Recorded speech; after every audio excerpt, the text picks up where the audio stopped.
Vamos lá, meninos. Nós estamos estudando, então, janeiro de 64, um caso de possessão da senhorita Julie. É o segundo artigo, nós estamos no meio dele para frente. No primeiro artigo, lá no primeiro artigo, Kardec toma conhecimento desse caso, chega até esse caso, que era um caso de possessão, que ele identifica.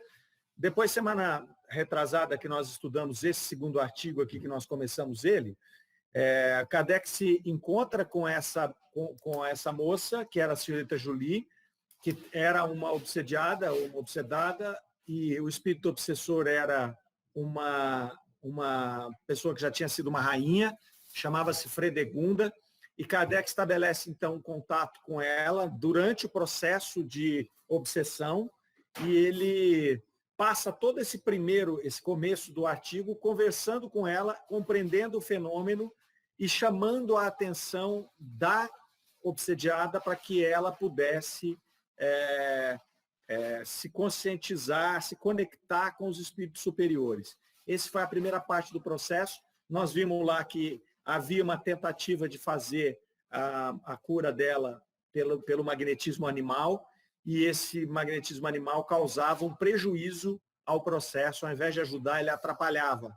E aí Kardec coloca que, naquele caso ali, o magnetizador tinha mais afinidade com o obsessor do que com a obsediada. Então, acabava criando um problema maior. Ele termina, então, a parte que nós lemos a semana passada, que nós estudamos, conseguindo a atenção da senhorita Julie, né, onde ela já começou a compreender que havia uma possibilidade dela melhorar.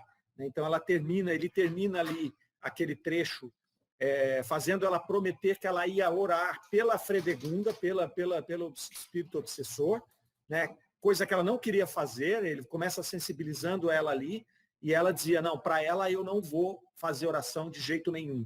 E aí Kardec chama a atenção dela, dizendo, olha, se você não for melhor do que o espírito obsessor que está te atrapalhando, você não vai conseguir o intento de se livrar dele. E aí ela começa a entender, ela começa a sentir a proximidade dos espíritos superiores, ela começa a ver que quando os espíritos superiores chegavam perto dela, o espírito obsessor, que era a Fredegunda, não ousava olhar para esses espíritos, então ela começa a identificar uma possibilidade de sair desse processo de obsessão. E aí nós terminamos o nosso estudo com uma frase dela dizendo, obrigado, algo me diz que isto em breve vai acabar. Então, isso é a senhorita Julie falando para o Allan Kardec que ela tinha consciência ali, naquele momento, que ela poderia se livrar daquele caso de obsessão que era tão severo. E aí, agora, essa segunda parte, Kardec leva esse caso para a Sociedade Espírita de Paris e começa a tratar do processo de desobsessão propriamente dito. Até então, ele tinha feito todo um trabalho de conscientização da senhorita Julie, que era a obsediada, para que ela pudesse despertar, tá certo? Marleninha, obsediada ou obsedada? Diz para nós aí. Ou os dois? Você pode usar os dois. Não tem diferença. Pelo menos que eu saiba, não. Então, seguimos usando os dois, cada hora um para poder... Você vai pesquisar. Então tá bom. Tendo novidade, nos informe. Vamos lá. Eunice, você faz a leitura para nós, por gentileza? Vamos lá, deixa eu compartilhar aqui.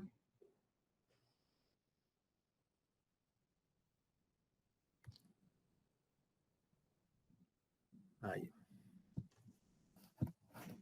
Vamos lá. Pode começar? Pode sim, Eunice, obrigado. Tendo levado esse fato ao conhecimento da sociedade, foram dadas a respeito as seguintes instruções. O assunto de que vos ocupais comoveu os próprios bons espíritos, que, por sua vez, querem vir ao auxílio dessa moça com seus conselhos.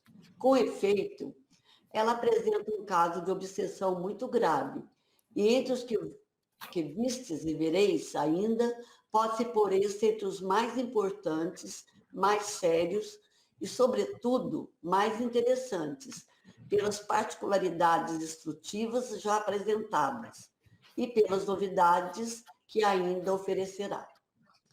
Como já vos disse, esses casos de obsessão renovar-se-ão frequentemente e fornecerão 2 assuntos distintos e de utilidade, primeiro para vós, depois para os que a sofrerem. Primeiro para vós, porque assim como vários eclesiásticos contribuíram poderosamente para divulgar o Espiritismo entre os que lhe eram completamente estranhos, assim esses obsedados, cujo número tornar-se-á bastante importante para que eles ocupem de maneira tão superficial, mais larga e profunda, abrirão bem as portas da ciência, para que a filosofia espírita possa com eles nela penetrar e ocupar entre a gente de ciência e os médicos de todos os sistemas, ou... Sobe um pouquinho, Mário, fazendo favor. Deixa eu tirar isso daqui, peraí. Ô, Mário, não pode aumentar a letra um pouquinho para ceguinha, por favor? Opa, na hora aqui, ó. Aí, ó. Tá bom? Então, aqui. No tornar pode voltar, vou voltar esse pedacinho para, tá? Então volta, tá bom. Primeiro para vós, porque assim como vários eclesiásticos contribuíram poderosamente para divulgar o Espiritismo entre os que lhe eram completamente estranhos, assim esses obsedados, cujo número tornar-se-á bastante importante para que deles se ocupem de maneira não superficial, mais larga e profunda, abrirão bem as portas da ciência para que a filosofia espírita possa com eles nela penetrar e ocupar entre a gente de ciência e os médicos de todos os sistemas o lugar a que ela tem direito. Depois, para eles, porque no estado de espírito, antes de encarnar-se entre vós, eles aceitaram essa luta que lhes proporciona a possessão que sofrem, em vista de seu adiantamento. E essa luta, acreditai, faz sofrer cruelmente seu espírito, que quando seu corpo, de certo modo, não é mais seu, tem a perfeita consciência do que se passa. Conforme tiverem suportado essa prova, cuja duração lhes podereis abreviar poderosamente por vossas preces, eles terão progredido mais ou menos. Porque tem de certeza disto, malgrado essa possessão, sempre momentânea, eles guardam suficiente consciência de si mesmos para discernir a causa e a natureza de sua obsessão. Deixa eu subir um pouquinho aqui, peraí. Isso. Aí, vamos lá. Para esta de que vos ocupais, é necessário um conselho. As magnetizações que lhe faz suportar o espírito encarnado de que falastes, lhe são funestas. Eu não sei se é funestas ou funestas. Sobre todos os aspectos. Aquele espírito é sistemático. E que sistema? Aquele que não reporta todas as suas ações, maior glória de Deus, e que envaidece das faculdades que lhe foram concedidas, será sempre confundido.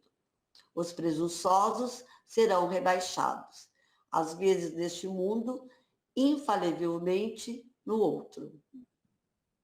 Tratai, portanto, meu caro Kardec, de conseguir que essas magnetizações cessem imediatamente, ou os mais graves inconvenientes resultarão de sua continuação, não só para a moça, mas ainda para o imprudente que pensa ter às suas ordens todos os espíritos das trevas e comandá-los como chefe.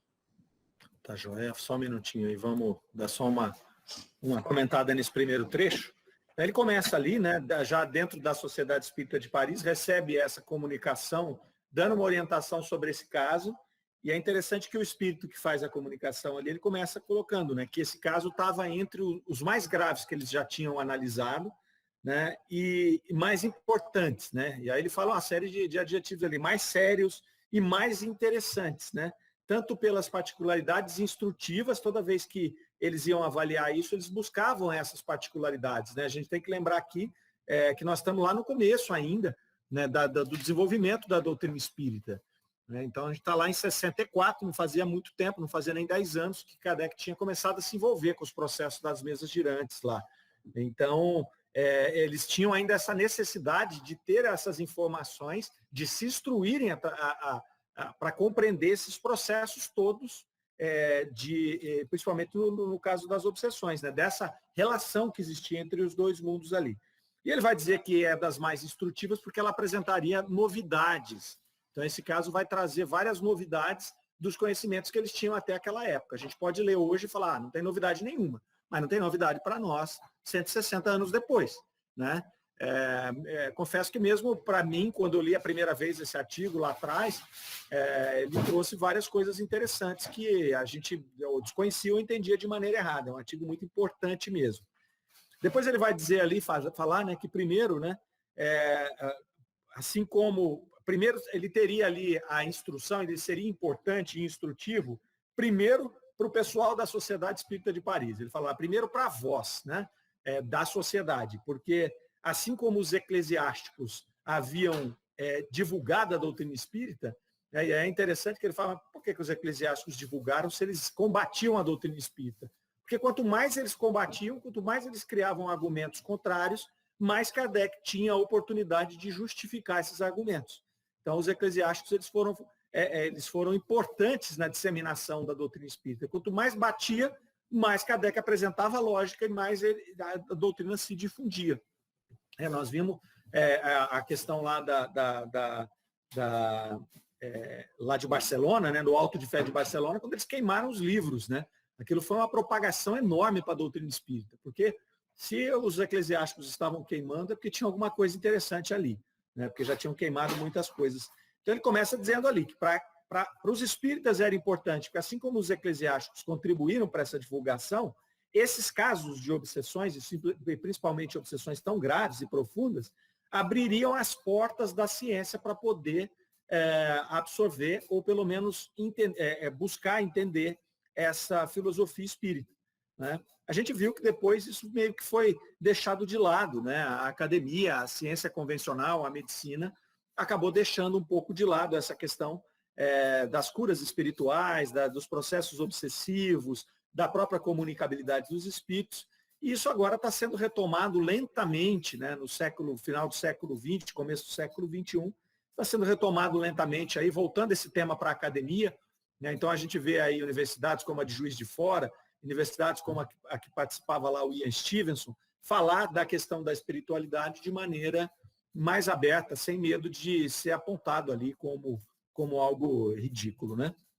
Mas Kardec coloca aqui que esses casos muito específicos e muito severos de obsessão, né, nesse caso aqui até chegava a ponto de possessão, eles seriam muito instrutivos para chamar a atenção desse pessoal da ciência. Então, depois, em primeiro lugar, seria importante para eles, né, para a voz ali, ele está se referindo ao pessoal da sociedade espírita, para os espíritas de maneira geral. Depois ele fala, em segundo lugar, para eles. Eles quem? Os dois espíritos que estavam ali naquele embate, né? A Fredegunda e a Julie. E aí ele começa falando ali que eles aceitaram, né, essa luta, e essa luta lhes proporcionaria um avanço espiritual. Então começa por aí. Né? Não era uma coisa deliberada, uma coisa que assim, eles não tinham consciência. Eles tinham consciência antes de desencarnar que essa coisa ia acontecer. Né? E aí é óbvio que tem um esquecimento, tem tudo isso, mas o Espírito deixa claro que eles aceitaram essa luta. Todo um processo que fazia parte de um plano maior da espiritualidade naquele momento, de poder trazer esses casos à luz, né, com tamanhas cores. Né? Então, se a gente imaginar, começou como? Com os efeitos físicos, que eram muito, muito intensos. Mesas girantes, aparições, mãos e agêneres, aquela coisa toda. E no caso das obsessões não ia ser diferente. Então, casos como esse, que são muito impactantes, eles eram planejados no plano espiritual para serem trazidos e serem estudados, e trazer luz à doutrina espírita que era nascente. Hoje a gente vê casos não tão graves, casos graves como esse são mais raros. A gente vê o problema das obsessões sutis, né? Esse é o nosso grande drama hoje. São aquelas obsessões pelas quais todos nós estamos aí sujeitos, e que são as mais difíceis de identificar. Naquela época tinha cores mais fortes, a coisa acontecia, né, sob um planejamento de maneira mais evidente. E final desse trecho que nós lemos aqui, ele vai reforçar a questão das magnetizações nesse caso. Então, que ele vai dizer lá para Kardec, né? Meu caro Kardec, você tem que conseguir parar as magnetizações. Então, ele deixa claro que o espírito, Kardec já tinha visto isso, que aquele processo de magnetização ali atrapalhava. E é interessante isso, né? Porque muita gente acha que a doutrina espírita veio se contrapor ao magnetismo, mas não, Kardec mesmo coloca que elas são doutrinas irmãs, né? Elas são doutrinas que elas seguem juntas, elas se complementam ali, mas elas não são para todo caso. Então, o magnetismo animal, ele até hoje ele é utilizado, né? Mas não são todos os casos que dá para você fazer o tratamento com esse tipo de modus operandi, não dá. Esse caso era um, e os espíritos disseram, ó, pare com isso, né? Faça com que cesse esse processo, senão nós não vamos ter sucesso no nosso trabalho aqui. Ok? Algum comentário com relação a essa primeira etapa? Ô, Mário. Pois não, Marlene. Aqueles 2 termos são usados, sim. Ah, tá. Eu pesquisei em 2 dicionários, aqui, o Aurélio e o Ais. É o mesmo que obsedado. Mas você sabe que o mais usado é obsedado? Obsedado, né? É engraçado. Porque eu já vi os dois, mas aí eu fiquei em dúvida. Que eu falei outro, falei, nossa, tá estranho. Né? Mas, então vale os dois, né? Mas obsedado é o mais usado, né, Marlene? Na obra de Kardec tem os dois. Tem os dois, né, Vitor? Boa. Nós vamos usando os dois aqui, a gente vai Pra falar a pingando. verdade, o Ais, que é um dicionário mais novo, ele nem cita muito. Acho que ele achou que já tivesse acabado a obsessão, né? É isso. Ele deve ter achado isso mesmo. Né? Lê do engano, né? Lê do engano. A gente só vai começar cada vez mais a compreender esse processo, né? Vamos prosseguir um pouquinho aqui, gente? Vamos lá. Se alguém quiser falar, é só abrir o microfone. Deixa eu achar aqui, peraí. Mário, Pode falar, Lucélia. Volto aí. queria perguntar uma coisa, posso? Pois não. Pode, claro. Aqui nessa parte em que fala que os dois, né, já vieram, né, com o objetivo daquilo acontecer para instruir, não é, a todos nós, aqui fala em vista de seu adiantamento, certo? Uhum.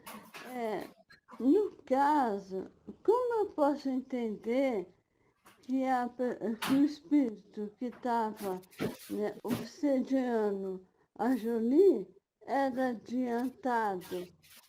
Não, então, é bom você ter colocado isso para não ter dúvida, né?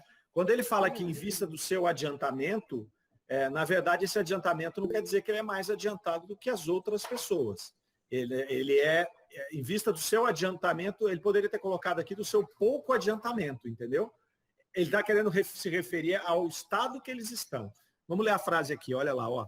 Eles aceitaram essa luta que lhes proporciona a possessão que sofrem. Em vista de seu adiantamento, e essa luta, acreditai, faz sofrer cruelmente seu próprio espírito. Então, em vista do seu adiantamento aqui, é do seu pouco adiantamento, né? Então, porque nós estamos sempre adiantados do ponto de partida. Vamos lembrar que a gente foi lá, princípio espiritual, nós não tínhamos a inteligência, nós não tínhamos o livre-arbítrio. E aí a gente começa a nos adiantar. Então, quando ele fala em vista do seu adiantamento, ele está colocando os dois numa posição de adiantamento. Mas os dois eram espíritos ainda inferiores, eles não eram espíritos já esclarecidos, tá? Ficou claro isso? Embora tenham feito a escolha de viver nessa situação. Eles aceitaram a luta, né? Na verdade, não sei nem se eles escolheram. Tá lá, ó, eles aceitaram essa luta que lhes proporciona a possessão, que sofrem, tá certo? Então, eles aceitaram essa luta. É meio que assim, olha, nós estamos precisando de 2 voluntários aqui, vocês topam ir lá e tretar e quebrar o pau, os dois, francamente, lá? E diz, tá beleza, vamos embora.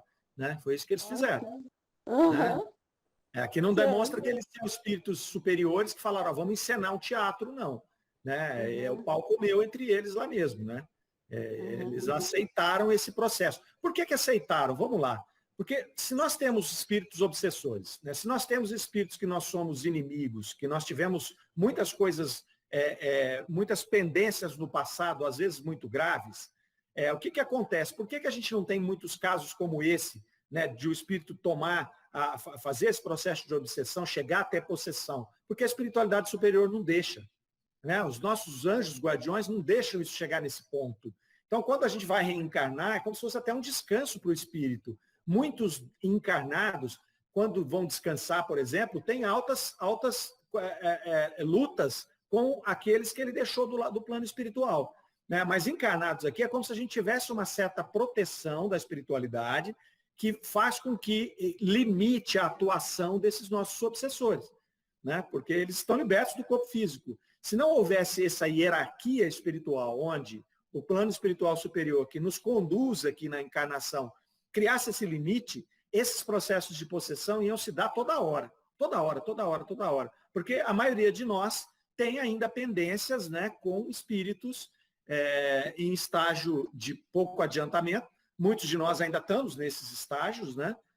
Eu acho que até hoje, 160 anos depois, até já deu uma melhoradinha, né? Mas imagine, quanto mais para trás a gente olha, mais situações dessas existiam. Então, meu entendimento é que eles estão dizendo aqui que eles aceitaram porque, nós vamos deixar isso aqui acontecer, entendeu? Nós não vamos criar aqui aquela barreira natural. Alguém discorda do que eu estou falando?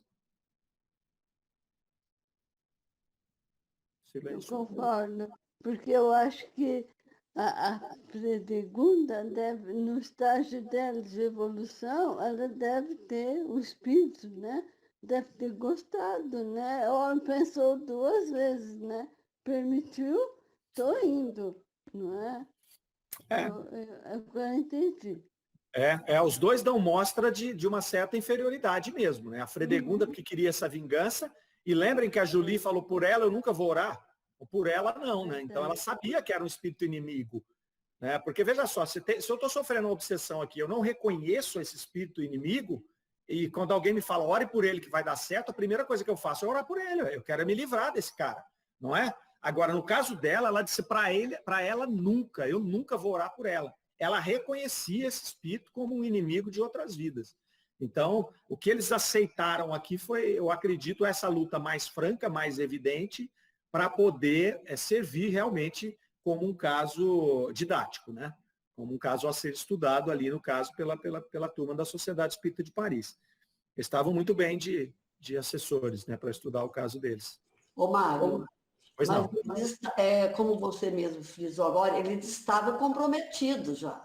Quer dizer, se eles não tivessem, vamos falar, aceitado, entre aspas, eles iam sofrer muito mais, porque ainda continuar essa inimizade, esse ódio por quantas vidas?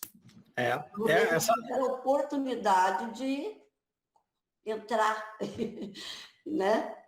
Essa luta franca entre eles aqui, né? O Kardec coloca ali, ó, essa luta franca, acreditar, faz sofrer cruelmente o seu próprio espírito, né? Que quando o seu corpo, de certo modo, não é mais seu, tem a perfeita consciência do que se passa. Então, essa luta franca serviu para poder ajudar didaticamente esse processo de construção da doutrina e, com certeza, ajudou a andar mais rápido o processo evolutivo desses dois espíritos, através do sofrimento e através dessa luta franca. Né? Mas a gente acaba tendo uma certa proteção, descanso aqui, né, por não acontecer desse jeito com todo mundo, porque seria uma loucura também. Imagine se, sei lá, 30% de nós tivéssemos casos de possessão. Não daria para tocar a sociedade, não daria para tocar as coisas, né? A gente ia ficar... A gente só tem para o gasto, né, Mário? Oi, Marleninha? A gente só tem para o gasto. Só para o gasto. É isso mesmo. Faz parte, né? O processo obsessivo, essa relação dos dois planos, ela faz parte, mas ela tem essa limitação, né, de interferência para que a gente possa viver aqui encarnados, né? A nossa encarnação, para que a gente possa ter outras experiências e seguir em frente aqui. Né? Deixa eu ver o que o povo está falando aqui no chat, aqui, gente. A turma está aqui, ó. Eunice Berdu, Eunice Berdu, fazendo propaganda da Eunice, ó, amanhã que vai fazer palestra, ó. Não percam. Não propaganda, não. A Dulce está pedindo para falar sobre magnetização e o Vitor já colocou aqui um trecho, né? Lá, o magnetismo animal do magnês, ímã, né?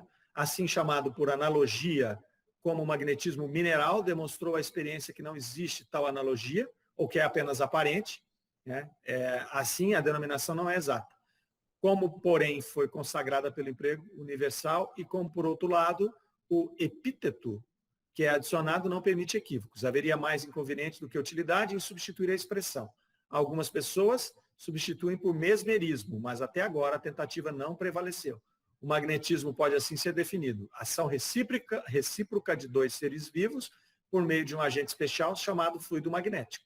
Instruções práticas de manifestações espíritas. Então, aí o Vitor colocou para a Dulce, né? Dulce, acho que você não estava aqui na última reunião.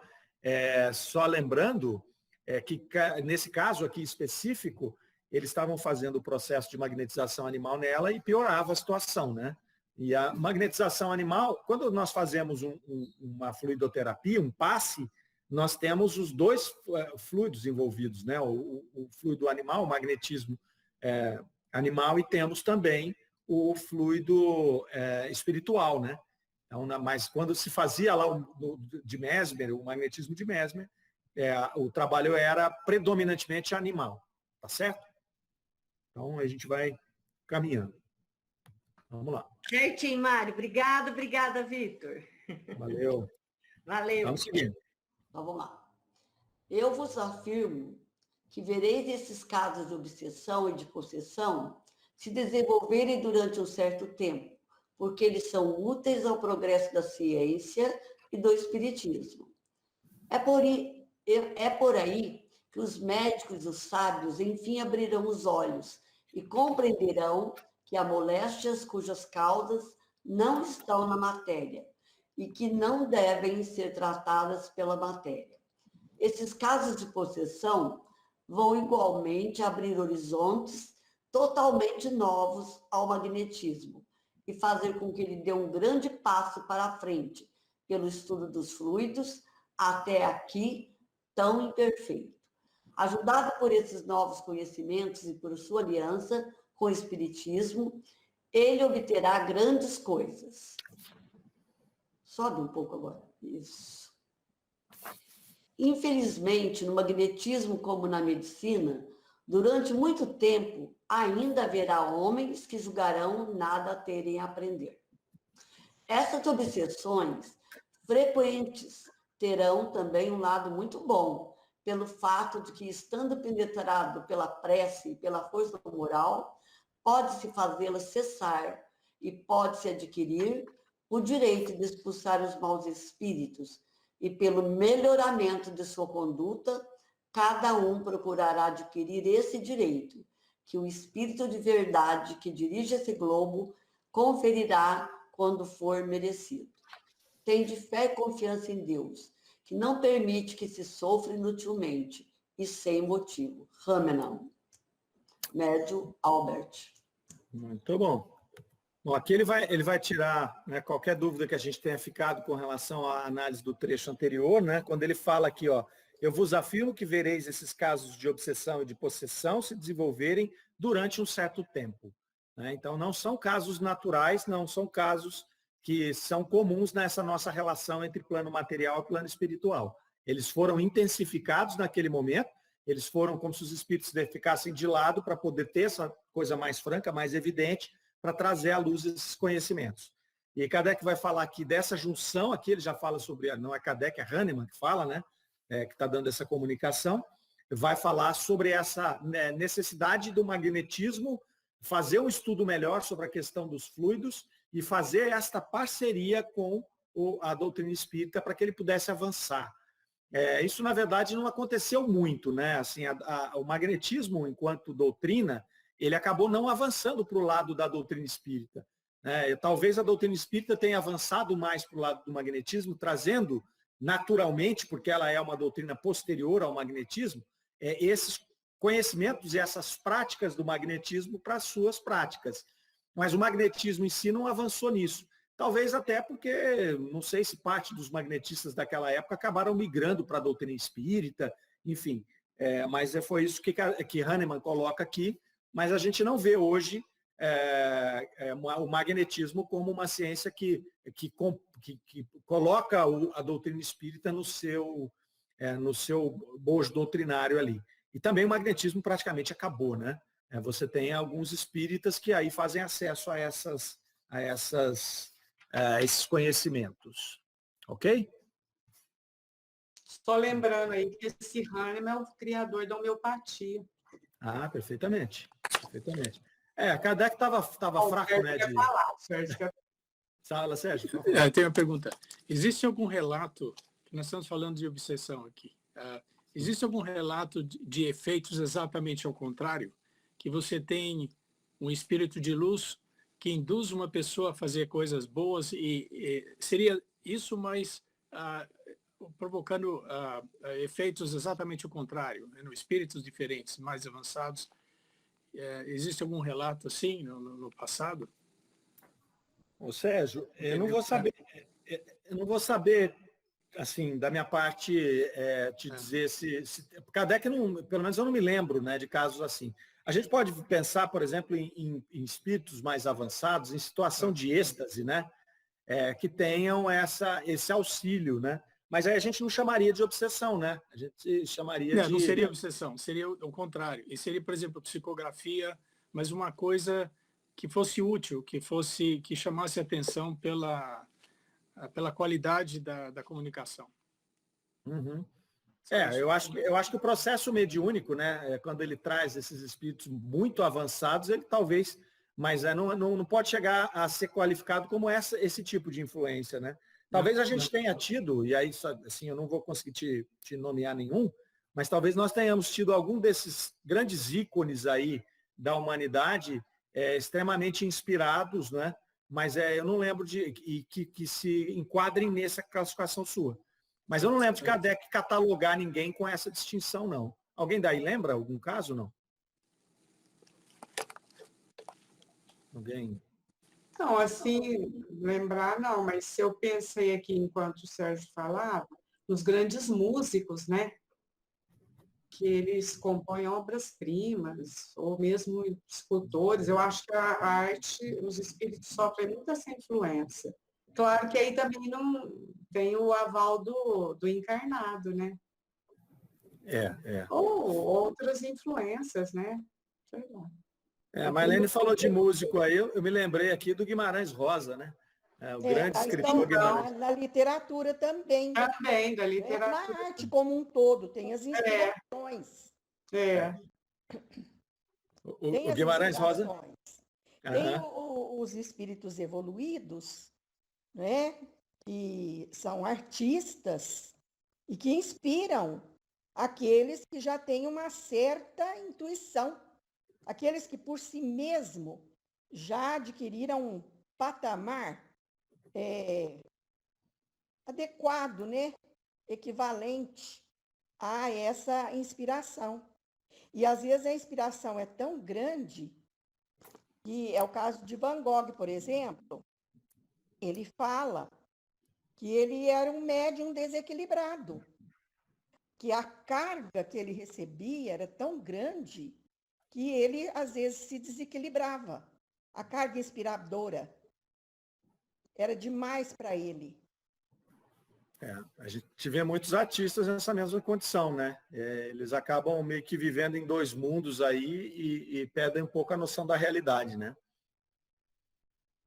O Guimarães Rosa falava que ele escrevia, não era inspirado, ele falava, era uma expressão meio que do candomblé, não era tomado, obsedado, nem nada disso, era uma expressão assim, mas ele também não era possuído a expressão que ele usava. Eu esqueci agora o que ele falava, mas é exatamente isso. Ele falava que ele pegava para escrever à noite, sempre à noite, e ele entrava numa espécie de transe e ele saía escrevendo. Ele saía escrevendo aquelas coisas que ele escreveu, né? Que é uma coisa sensacional, algo que aquele Grande Sertão Veredas, ele falava que naquele livro ele escreveu e ele não era possuído, não era obsedado, ele usou um outro termo, que é um termo mais assim, mais particular, né, não sei se da Umbanda, do Candomblé ali. Tomado, não é não, né? Não é incorporado, a Dulce colocou ali, não é tomado também. Depois eu vou tentar lembrar aqui e falo para vocês, senão semana que vem vocês me cobrem, que eu vou procurar a hora que eu terminar. Mário, lembra Fernando Pessoa também. Fernando Pessoa chegava a usar outros pseudônimos, e realmente você pegar o estilo de um e do outro, são diferentes, né? Ele mudava até mesmo o nome. É isso aí. Eu acho, não sei se é isso, Sérgio, que você perguntou, né? Seria naquela época, né? Porque começou a aparecer essas situações, né, de obsessão, então é uma coisa ruim, é uma coisa que as pessoas estão sendo, não sei se prejudicadas, estão sendo vítimas disso daí de uma certa maneira, mas eu imagino se aconteceria exatamente o oposto, né, que seria a identificação de alguém, porque a descrição deles é que o médium ou a pessoa sabia o que estava acontecendo, mas não tinha controle, não é isso? Uhum. Né? Exatamente. Sabia o que estava, mas não perdia o controle. Então, inverte a situação. A pessoa sabia o que estava acontecendo, não tinha controle, mas acontecia alguma coisa boa. A Kardec não cataloga dessa forma, não. Não tem nada, eu nunca li nada na obra inteira de Kardec que fale desses exemplos. Bem colocado, né? Porque podia ter feito. Mas o que eu acho é que tanto Kardec quanto a espiritualidade, eles acabaram focando, né, em algumas linhas, né? Então, como é que ele foca na parte da obsessão ali e vai buscar esses casos? É meio que uma perda de foco, né? Talvez fosse isso, né? Eu não sei. Talvez a própria espiritualidade não quisesse aparecer de forma tão evidente nesses casos positivos. Eu não sei te dizer por quê. Mas não tem não está catalogado na obra de Kardec, não. Senão eles iam queimar muito artista aí na fogueira. Com certeza, né? Com certeza. Cientistas, né? Cientistas, artistas, de toda a natureza, porque eles são inspirados, né? Kardec a referência que a gente tem mais próxima disso aí, eu acredito, tá? Se não me falha a memória, não sei se é na Gênese, o Vitor que gosta de procurar enquanto a gente está falando, aí vai lembrar. Quando Kardec pergunta se as grandes descobertas, por que os espíritos não avançavam nas questões da ciência, né, das grandes descobertas humanas, até para avançar nosso processo evolutivo e diminuir o sofrimento. E os espíritos vão esclarecer, Kardec, que, na verdade, os inspirados são essas pessoas. Eles inspiram, né, os espíritos inspiram as pessoas para que possam fazer os seus trabalhos. E aí ele vai citar até que quando um trabalho acontece, normalmente ele já está maduro e é como se diz que a ideia está no ar, né? Aí a gente tem alguns exemplos, né? No caso lá da época de Kardec mesmo, a teoria da evolução das espécies, né? Lá, o Vitor já colocou. A 462 a pergunta. A evolução das espécies, Darwin começou a trabalhar nela e o Wallace também trabalhava numa teoria muito parecida, tanto que quando o Darwin vai publicar, ele vê o trabalho de Wallace e eles publicam junto a teoria da evolução das espécies. Era um negócio que estava maduro naquele momento. O mesmo se deu com a aviação, né? A gente fica aqui discutindo se quem descobriu o avião foi Santos Dumont ou se foi os irmãos Wright. Mas, na verdade, a ideia do avião estava muito madura e a humanidade já estava avançando, né, em processos ali até inspirados de avanço nessa ciência. Olha lá a pergunta número 462, lá que o Vitor colocou para nós. Ó.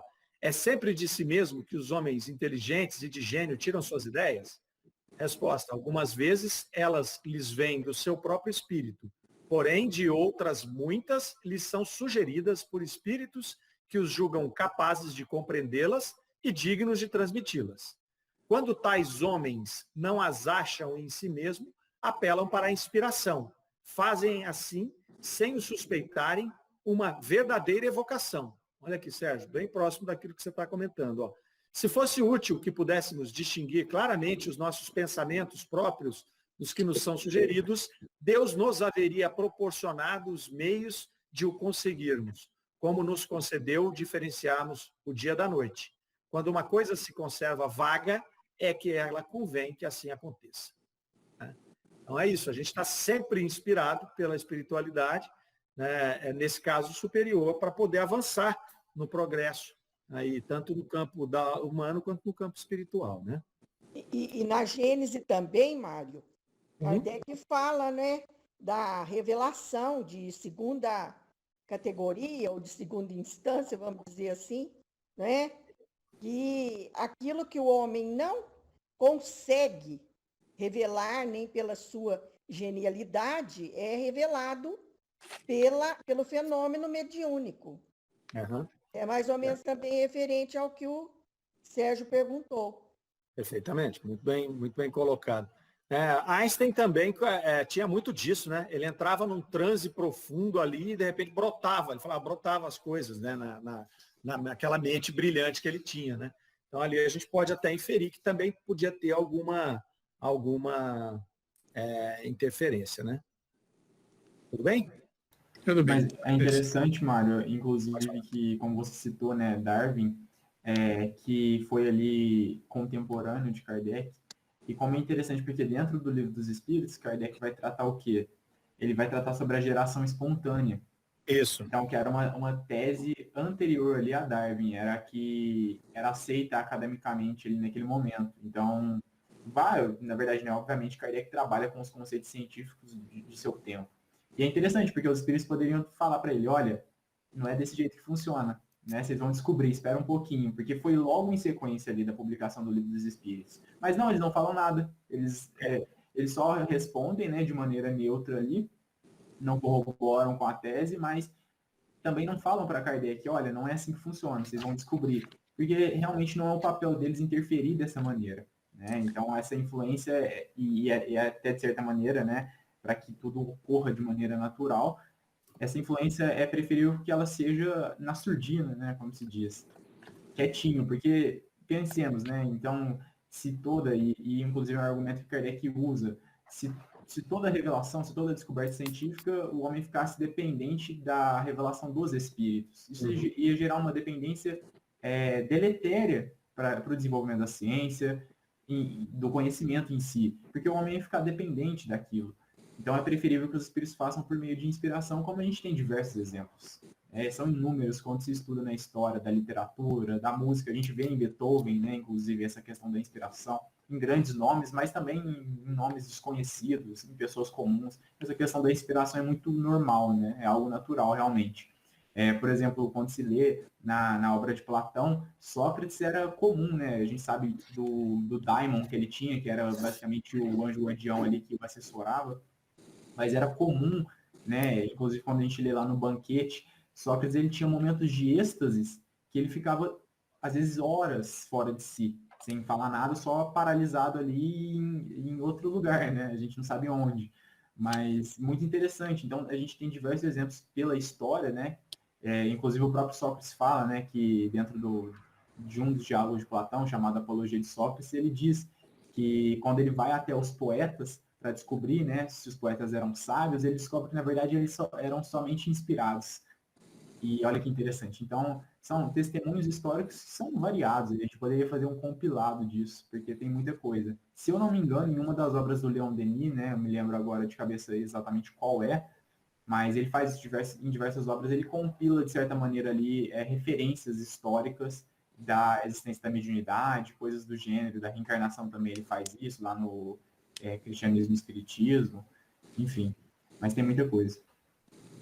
É isso aí mesmo. Jung e Joana de Ângeles falam nesses momentos luminosos, né? Jung chama de luminoso, inspirado em Rudolf Otto.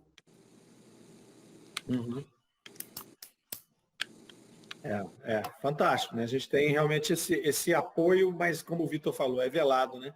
É interessante que quando a gente fala da teoria da evolução das espécies, Kardec, no Livro dos Espíritos, ele é mais voltado realmente para as questões da geração espontânea, daqueles conhecimentos anteriores a Darwin.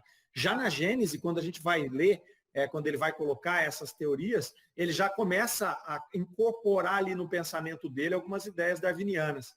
Então, Kardec era muito antenado com essas coisas mesmo, né? E é o que o Vitor falou, a espiritualidade não ia lá interferir, falar, velho, você está errado, vai sair uma teoria aí, né? Ou então a própria espiritualidade, lá no Livro dos Espíritos, 57, tentar antecipar, né, a teoria da evolução das espécies, só para dizer que, nossa, olha o tanto que nós somos, né, avançados, porque vai criar esse estado aí que o Vitor falou. Para que eu vou ficar me dedicando à ciência, a ralar, a tentar desenvolver a humanidade, que não é uma pessoa só, são várias que estão pensando na mesma coisa ao mesmo tempo, e sendo que vai chegar uma revelação. Não é? Então a gente se acomodaria, o ser humano se acomodaria com isso e perderia esse benefício do crescimento, do amadurecimento até coletivo, né, até chegar na descoberta. Mas bem legal essa discussão aí. Tudo bem? Vamos seguindo aqui. Então, vamos ler agora uma mensagem do Erasto, que vai dar continuidade a esse tema aqui. Vamos lá. Serei breve. Será muito fácil curar essa infeliz possessa. Os meios estão implicitamente contidos nas reflexões há pouco emitidas por Allan Kardec. Não é necessário uma ação material e moral, mas ainda uma ação puramente espiritual. Para o espírito encarnado que se acha, como Júlia, em estado de proteção, é necessário um magnetizador experimentado e perfeitamente convicto da verdade espírita. É necessário que ele seja, além disso, de uma moralidade irreprochável e sem presunção. Mas para agir sobre o espírito obsessor, é necessário a ação não menos energética de um bom espírito desencarnado. Assim, pois, dupla ação terrena e extraterrena. Encarnado sobre encarnado, desencarnado sobre desencarnado. Eis a lei. Se até agora tal ação não foi realizada, foi justamente para vos trazer ao estudo e à experimentação dessa interessante questão. É por isso que Júlia não se livrou mais cedo. Ela devia servir aos vossos estudos. Isto vos demonstra o que deveis fazer de agora em diante nos casos de possessão manifesta. É indispensável chamar essa vossa ajuda o concurso de um espírito elevado, gozando ao mesmo tempo de força moral e fluídica, como, por exemplo, o excelente cura d'Ars, e sabeis que podeis contar com a assistência desse digno e santo Vianney. Além disso, nosso concurso será dado a todos os que nos chamarem em seu auxílio, com pureza de coração e fé verdadeira.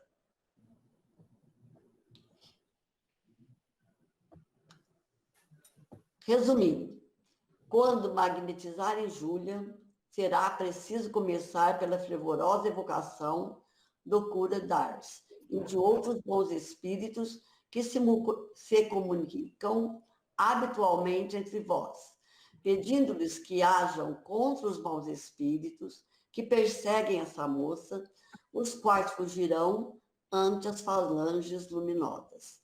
Também é preciso não esquecer que a prece coletiva tem uma força muito grande quando feita por certo número de pessoas agindo em sintonia, com uma fé viva e um ardente desejo de aliviar. Erasto, o médium, e Dumbel, deve ser o espírito. Senhor Dumbel é o médium. Ele pôs aqui debaixo do Erasto, mas o Erasto que é o espírito. O Erasto é o espírito, né? O médium é o senhor Dumbel. Certinho, conserva a linha. Tá certo. Muito bem. Vamos conversar sobre essa interessantíssima comunicação aqui de Erasto, né? Erasto era terrível mesmo, né?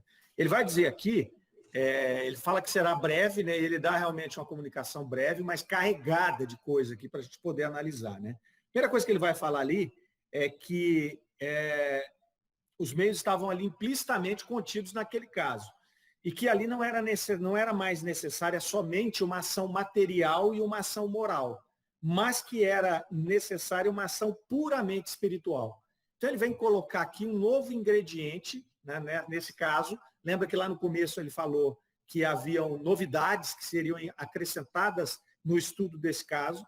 Essa é uma delas, né, onde ele vai dizer ali que precisaria de uma ação puramente espiritual. Então isso é interessante, porque isso muda um pouco o jogo, né? Lembra que Kardec sempre falava, olha, a pessoa para ser médium, ela não precisa estar numa moral avançada, né? Ela precisa só ter a predisposição para ser médium, uma característica física, né? Depois, o resultado das comunicações que ela vai fazer tem a ver com a moral, né? Porque tem a ver com quem ela atrai para ela mesma. Outra coisa que se tinha ali, dentro do magnetismo, principalmente, você não tinha o componente espírito. E mesmo dentro da fluidoterapia, de modo convencional, o que a gente faz? Uma junção dos fluidos do médium, né, com os fluidos espirituais, do espírito que está ali atuando. O que ele coloca aqui? Que será necessário uma atuação puramente espiritual. E aí ele vai explicar depois o que vai acontecer, né? Essa ação puramente espiritual é quando um espírito elevado vai interferir diretamente com o espírito obsessor. Então ele não vai passar pelo médium. Por isso que ele coloca aqui logo no segundo parágrafo que nesse caso é necessário um magnetizador experimentado e convicto da verdade espírita. Então ele precisaria de ser, não adiantava ser um magnetizador puramente simples, com os convencionais da época. Precisaria de ser um convicto espírita. Por quê? Porque era necessário que ele tivesse o apoio espiritual. E aí por isso que ele vai dizer que ele precisaria de ter uma moral irreprochável. Então ele não vem falar sobre isso. Como a gente fala, se eu tiver que fazer passe, fazer tratamento de obsessão só para aqueles que têm moral irreprochável, vai sobrar pouca gente no centro espírita para fazer esse trabalho, né? Então nós vamos nós mesmos, né? Então, vamos lá nós mesmos. Nesse caso grave aqui, não. Era preciso que tivesse um magnetizador, que tivesse conhecimento espírita e que tivesse esta moral irreprochável. Para quê? Para que ele conseguisse atrair e manter perto dele espíritos superiores que pudessem fazer esse trabalho. E aí ele ainda aqui indica para que se fosse evocado esse cura, né? Esse cura Dars aqui, que provavelmente era um ponto de referência das pessoas daquela época. E ele até cita aqui que ele era um santo. Então, provavelmente, ele era alguém muito conhecido. E isso não é que você fazendo a evocação dele era necessariamente esse espírito que viria. Poderia vir outro espírito superior e atuar no lugar dele. Mas o que ele está colocando aqui é que existiria a necessidade de fazer essa intervenção espiritual apenas, espírito com espírito. Então ele vai passar uma regrinha, né? Antes de começar a trabalhar, comece por uma evocação fervorosa do cura Dars, por exemplo. Então eles iam fazer essa evocação, criar esse ambiente, trazer o espírito superior, né? E ele vai trazer e manter através dessa moral irreprochável. Ele vai fazer com que esse espírito superior participe desse processo e interferir diretamente com aquele espírito inferior, que era, no caso, a Fredegunda. E aí, ele, no finalzinho, ele acrescenta um outro componente que ele vai trazer, que é o componente da prece coletiva. Então, ele fecha lá assim, é preciso não esquecer que a prece coletiva tem uma força muito grande quando feita por certo número de pessoas agindo em sintonia, com uma fé viva e um ardente desejo de aliviar. Então veja que ele acrescenta alguns componentes aqui. Ele diz que nesse caso grave é necessário que haja a intervenção de um espírito superior e que ele faça uma atuação direta, espírito para espírito. Não é comum, essa necessidade não é necessidade iminente. A gente faz isso, muitas vezes a gente faz, por exemplo, um processo de desobsessão, é normal, você vai lá, você vai dialogar com o espírito, vai ter a questão fluídica, né, a fluidoterapia, todo aquele processo, você consegue dar conta daquela situação de obsessão mais leve. No caso dessa possessão aqui, era necessário que se atuasse ali espiritualmente com aquele espírito obsessor. E ele vem acrescentar esse componente da prece coletiva. Né? Para quê? Para que essa sintonia criasse esse ambiente fluídico que pudesse também interferir e ajudar a todo esse componente necessário para essa desobsessão. Então ele vai falar da fluidoterapia, da evocação de um espírito específico, para que ele trabalhe lá no campo dele, e dessa prece coletiva que vai criar essa atmosfera fluídica. Né? É uma coisa que a gente pratica hoje. Quando a gente faz as reuniões de vibração, de radiação, a gente está fazendo o quê? Criando uma sintonia, né, dentro de um grupo, criando um ambiente fluídico que vai interagir, que vai somar e vai atingir, seja uma pessoa, seja um processo obsessivo ali. A Vitor está colocando ali algumas informações adicionais. Olha lá, a ação magnética pode produzir-se de muitas maneiras. Primeiro, pelo próprio fluido do magnetizador, é o magnetismo propriamente dito, ou magnetismo humano, cuja ação se acha adstrita à força e, sobretudo, à qualidade do fluido humano. Segundo, pelo fluido dos espíritos atuando diretamente, sem intermediário, sobre um encarnado, seja para curar ou acalmar o sofrimento, seja para provocar sono sonambúlico espontâneo, seja para exercer sobre o indivíduo uma influência física ou moral qualquer. É o magnetismo espiritual, cuja qualidade está na razão direta das qualidades do espírito. E terceiro, pelos fluidos que os espíritos derramam sobre o magnetizador, que serve de veículo para este derramamento. É o magnetismo misto, semi-espiritual, ou, se preferirem, humano-espiritual, combinado com o fluido humano. O fluido espiritual lhe imprime as qualidades de que carece. Em tais circunstâncias, o concurso dos espíritos é a miúde espontâneo, porém, as mais das vezes, provocado por um apelo do magnetizador, que é essa evocação que ele falou para fazer. Né? Está lá na Gênesis, isso aí no capítulo Os Milagres. Então vejam aqui que ele destaca um ponto diferente desses três, é isso que a gente comentava. Né? Aqui nós temos o primeiro, que é o fluido do magnetizador, o segundo, que é o espírito atuando direto no encarnado, e o terceiro, que é o fluido do espírito se derramando sobre o magnetizador, não é? Fazendo a atuação mista. Aqui ele está falando de um quarto elemento.